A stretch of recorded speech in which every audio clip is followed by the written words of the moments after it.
નમસ્તે મિત્રો, સ્વાગત છે તમારું મારી ચેનલ મીના ઇન્ડિયન કિચનમાં। તો આજે હું મારા રસોડે લઈને આવી છું રક્ષાબંધન સ્પેશિયલ એકદમ ટેસ્ટી એવો દૂધનો હલવો। તો ચાલો એની રેસીપી જોઈ લઈએ। તો સૌપ્રથમ તો એક આપણે જાડા તળિયાવાળી કઢાઈ લઈશું અને એમાં આપણે 1 ચમચી જેટલું ઘી લગાવી દઈશું। ઘીને આપણે ચારે બાજુ સરસ રીતે ફેલાવી લઈશું અને હવે થોડું પાણી એડ કરીશું। તો આવી રીતે પાણી અને ઘી એડ કરવાથી આપણું દૂધ બળશે નહીં અને નીચે ચોંટશે નહીં। અને હવે મેં આ 2 લીટર ફૂલ ફેટનું દૂધ લીધું છે। તો આ રેસીપીમાં દૂધ હંમેશા ફૂલ ફેટનું જ લેવાનું રહેશે।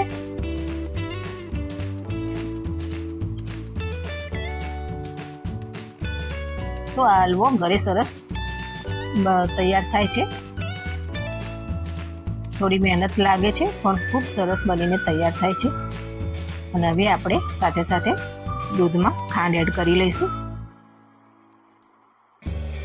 તો મેં અત્યારે 1.5 કપ જેટલી ખાંડ લીધી છે।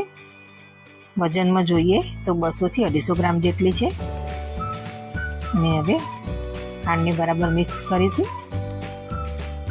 અને મધ્યમ તાપે આપણે દૂધને સતત હલાવતા રહીશું। અને હવે આવે છે રેસીપીની ખાસ સામગ્રી સિટ્રિક એસિડ, જેને આપણે લીંબુના ફૂલ તરીકે પણ ઓળખીએ છીએ। તો એમાંથી હવે આપણે 2 ચપટી જેટલી એડ કરી લઈશું અને હવે આપણે ધીરજ રાખીને મધ્યમ તાપે દૂધને સતત હલાવતા રહેવાનું છે। તો લીંબુના ફૂલના કારણે દૂધ સરસ આપણું ફાટી ગયું છે અને એકદમ કણીદાર તૈયાર થઈ ગયું છે।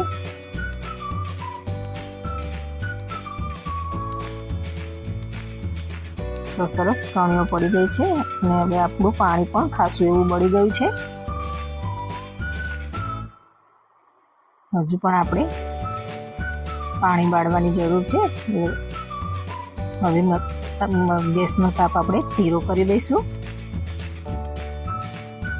અને સતત હલાવતા રહીશું।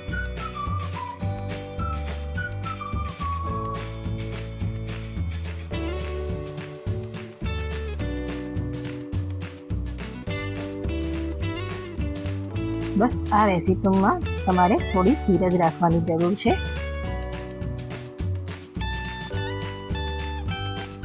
તો હવે આપણું હલવાનું ખાસું એવું પાણી બળી ગયું છે અને એનો કલર પણ ચેન્જ થઈ ગયો છે। તો હવે આપણે 2 ચમચી જેટલું ઘી ઉમેરી દઈશું અને ફરીવાર આપણે એને થોડીવાર પાણી બળે ત્યાં સુધી હલાવી લઈશું। તો લગભગ હવે બધું પાણી આપણું બળી ગયું છે।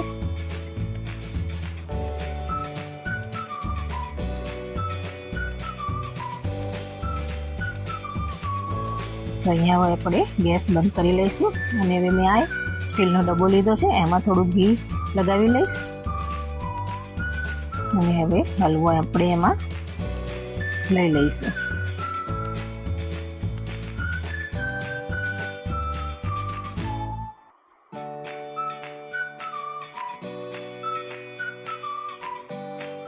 તો જોયું ને મિત્રો, હલવો બનાવવો કંઈ અઘરો નથી, કેટલી સરળ રીત છે।